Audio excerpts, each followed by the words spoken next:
হযরতে আবু বকর রাসূলের পক্ষে তলোয়ার উঠালেন, তার সন্তান আব্দুর রহমান রাসূলের বিরুদ্ধে তলোয়ার উঠালেন।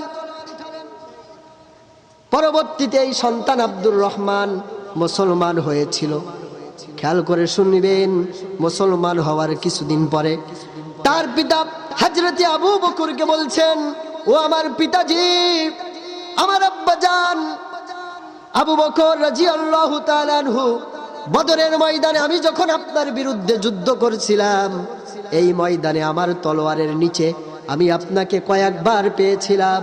আমি যদি ইচ্ছা করতাম আপনাকে হত্যা করতে পারতাম, কিন্তু পিতার সম্মানে, আচ্ছা বাবার সম্মান আছে না, সন্তান যত বড় খারাপ হোক বাবার গলায় ছুরি ধরতে পারে? সন্তান বলছে, আমি ইচ্ছা করলে আমি আপনাকে হত্যা করতে পারতাম, কিন্তু পিতার সম্মানে আমি আপনাকে হত্যা করি নাই। কিন্তু হযরতে আবু বকর তার পিতা ডাক দিয়ে বলছেন, ওই রব্বে কাবার কসম দিয়ে বলছি, ওই আল্লাহর কসম দিয়ে বলছি, তুমি তো তোমার পিতার সম্মানে আমাকে হত্যা করতে পারো নাই, কিন্তু রাসূলের বিরুদ্ধে তলোয়ার উঠানোর কারণে, রাসূলের যুদ্ধের বিরুদ্ধে তলোয়ার উঠানোর কারণে আমার তলোয়ারের নিচে যদি আমি তোমাকে পেতাম, আমার তলোয়ার তোমাকে ক্ষমা করতো না, তোমার গলা আলাদা করে দিত। জোরে বলেন সুবহানাল্লাহ। পিতা তার সন্তানকে বলছে, রাসূলের বিরুদ্ধে তোমার তলোয়ার উঠানোর কারণে আমার তলোয়ার যদি তোমাকে পেত, আমার তলোয়ার তোমাকে ক্ষমা করতো না। তার মানে প্রমাণ হয়ে গেল, সাহাবীরা প্রমাণ করেছে, রাসূলের বিরুদ্ধে যদি সন্তান যায়, সন্তানের গলায় আমরা তলোয়ার ধরব। রাসূলের বিরুদ্ধে যদি আমার পিতা যায়, তার জিহ্বা কেটে কুকুর দিয়ে খাওয়াইতেও দ্বিধাবোধ করব না।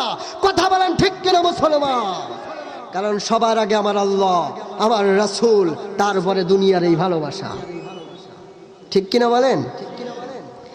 আর একজন সাহাবীর কথা বলি, রাসূলকে কেমন ভাবে ভালোবাসতে হবে। হযরতে মুসআব ইবনে উমাইর রাদিয়াল্লাহু তাআলা আনহু, আল্লাহর নবীজির জলিলুল কদর এই সাহাবী, এত ধনী একজন ব্যক্তি ছিলেন, মক্কার বুকে অনেক ধনী এই সাহাবী। মক্কার বুকে কেমন ধনী আপনারা শুনলে বুঝতে পারবেন, যে সে যখন খাবার খেত, শুনতেছেন আপনারা, মুসআব ইবনে উমাইর যখন খাবার খেত, এক দস্তরখানায় 70 জন মেহমান নিয়ে খাবার খেত। বলেন সুবহানাল্লাহ, কত ধনী। শুধু তাই নয়, এই মেহমানদের সামনে যে খাবার পরিবেশন করা হতো, এই খাবারের থালা এবং বাসন ছিল স্বর্ণের এবং রৌপ্যের। সুবহানাল্লাহ। শুধু তাই নয়, এই মুসআব ইবনে উমাইর এই স্বর্ণের এবং রৌপ্যের থালা বাসন খাবার শেষে আর ফেরত নিত না। মেহমানদের সম্মানে এই স্বর্ণের রৌপ্যের থালা বাসনগুলো তাদেরকে দান করে দিত। কত বড় ধনী একজন সাহাবী।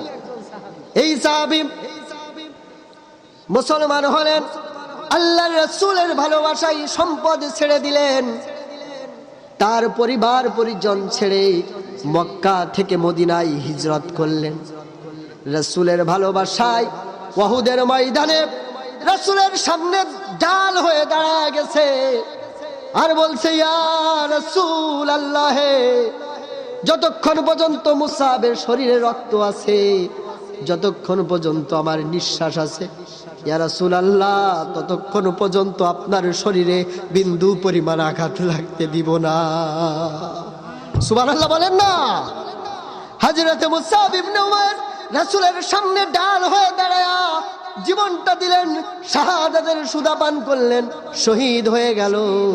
বাতিলের সামনে মাথা নত করে নাই, রাসূলের ভালোবাসার জন্য রাসূলের সামনে থেকে এক চুল পরিমাণ পর্যন্ত সরে দাঁড়াই নাই। আসতে বলবেন না সুবহানাল্লাহ? রাসূলের প্রতি এমন মহব্বত, এমন ভালোবাসা থাকার দরকার আছে না নাই? উহুদের ময়দানে প্রত্যেক শহীদের লাশকে একত্রিত করা হলো। যে মুসআব স্বর্ণের থালা বাসন মানুষকে দান করত, ওই মুসআবের শরীরটা আজকে মৃতদেহ, এই শাহাদাতের এই দেহ, এই মৃতদেহ, এই শহীদ হওয়া এই লাশ ঢাকার জন্য আজকে কোনো কাপড় নাই।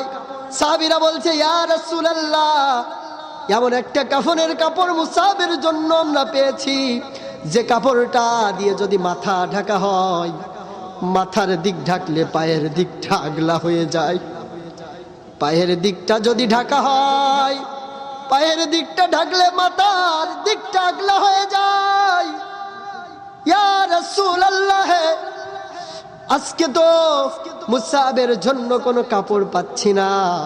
নবীজি বললেন, সাহাবীরা রে, আমি দেখেছি এই মুসাব এরকম একটা চাদর ব্যবহার করত মক্কার জমিনে, যে চাদরের দাম, যে চাদরের মূল্য আজও পর্যন্ত কেউ জানে না কত বেশি। এই মুসাব এমন একটা জুতা পায়ে পরিধান করিত, যে পায়ের জুতার ফিতা পর্যন্ত ছিল স্বর্ণের। এই ধনী সাহাবী রাসূলের ভালোবাসায় এসে জীবন দিয়েছে, আজকে কাফনের কাপড় পর্যন্ত নাই। তার মাথার দিকটা ঢেকে দাও রে, আর তার পায়ের উপরে ক্ষীর ঘাস দিয়ে ঢেকে দাও।